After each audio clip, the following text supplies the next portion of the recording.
My first bike, very first bike, I guess you could call it. What got me into the whole I want a motorcycle life was a little 125 Yamaha Vino. I don't know if you haven't heard of this, but it's a little moped. Little 10-inch tires, 10-inch rims, little moped, two-wheel, automatic, twist the throttle and go. Top speed, 55 miles per hour. Little blacked out, spray painted moped. She was fun.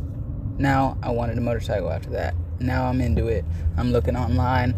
What's the best starter bike? I don't know how to use a gearbox. I've drove stick shift from the car, but what do I start with? I don't want something too big. Everything looks heavy. Fuck, dude, this shit looks big. So I started on like a Grom. Or actually it was a Kawasaki Z125. So going from the moped 125 to now a gearbox 125 Kawasaki. And it was like the same thing. It was easy. I got used to the gearbox. It was a nice little learner bike. But it wasn't scary by any means. But I was able to get used to the gearbox. Instantly, I'm bored with it. I'm not bored with it. It was fun, but it just wasn't a real bike. You know, it was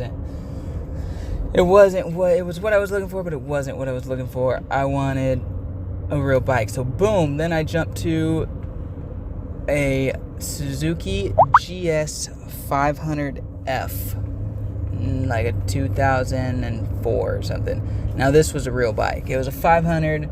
I remember thinking, man, it fucking kicks on at 8,000 RPMs from 8 to like 11, and I was playing in traffic. Gunning it, slowing down, boom, driving through, taking it to 100, barely. And man, that was a real bike. So now I've gone through 3 beginner bikes, all to equal 1 beginner bike, and now I'm comfortable and I've had a real bike, and now I want a real bike, because now I'm going around, people think, oh, he has a motorcycle, and then I'm going to race him off the line and they're smoking me. And I had no juice. But I was able to get used to real, carbureted engine. Felt good. Got good at it. So then I need my first real bike. Because I've had 3 not real bikes, but they're all real bikes.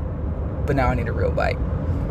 So I wheeled and dealed a little trade for my 2017 Kawasaki Z125 for a 2006 SV650S sport model.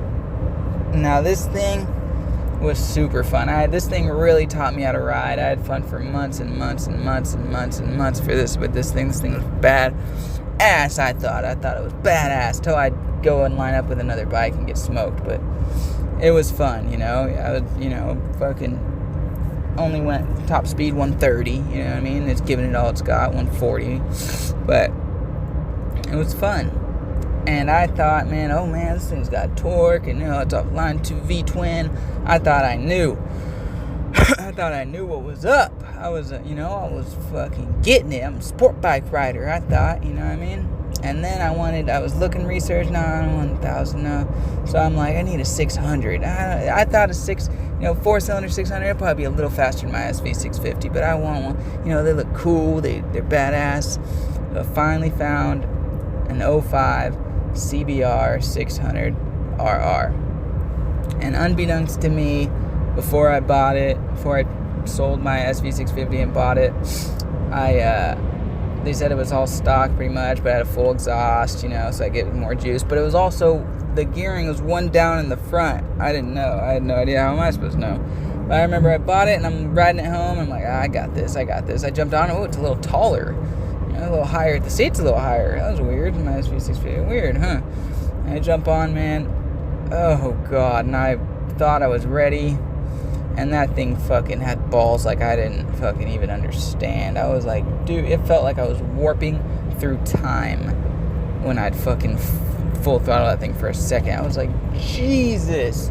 Then the speedometer was way off. Little did I know. So I think I'm fucking flying, I'm like, whoa, it just goes up so fast. And then, little did I know, I did my research, and then I went back to stock gearing, and then I was like, oh, okay, this feels a little more right, and I got real comfortable in stock gearing for a while. And then that bike, oh yeah, fucking real quick in the story, I got that bike, rode it home, made it home that day. Then I was gonna ride on like a interstate trip up north, and it was just like a 2-hour trip. I'm good, new bike, I'll break it in. That's how I really learn. Fucking crashed at like 90 miles per hour my first real day with the 600. So, crashed. Just shit flew off the high sided, got thrown off the top.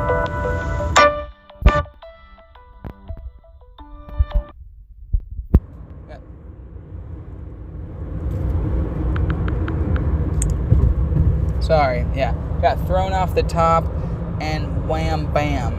So I'm like, fuck, I think it's ruined. So I spent the next probably 3 months just getting this 05 CBR 600R just back to how it was when I bought it that day before, just running good, no leaks. There was an oil leak I couldn't fucking find for months. I was getting all over the back tire. I thought it was the counter sprocket or the counter shaft. I thought it was all this different stuff. And finally I found it and sealed it up and fixed the last thing on it. Boom, and it's fixed. And I'm good. And I changed the airbox and I'm going. And then I had a blast on that bike and figured it out. And that was a scary bike. And then I moved on to my GSXR 750. And that thing, it was weird because it was like I went up a step, but then it toned it down a little. Not as leaned over, more comfortable, like a little bit more adjustability. Steering damper. Jesus, I didn't even know what it was like, steering damper. And then, oh man, it was just so, and then that was a good little middle ground, and that was a blast, and it still is a blast, and now I'm just, and that's my bike progression. That's my beginner to intermediate progression that I went on. And my suggestion is take it slow, but don't take it slow as I did. Just get like a smaller, 400 into 300, 500, then get a fucking 650 or 600, and then go from there. But it'll be a big jump when you go to your sport bike. Just believe that.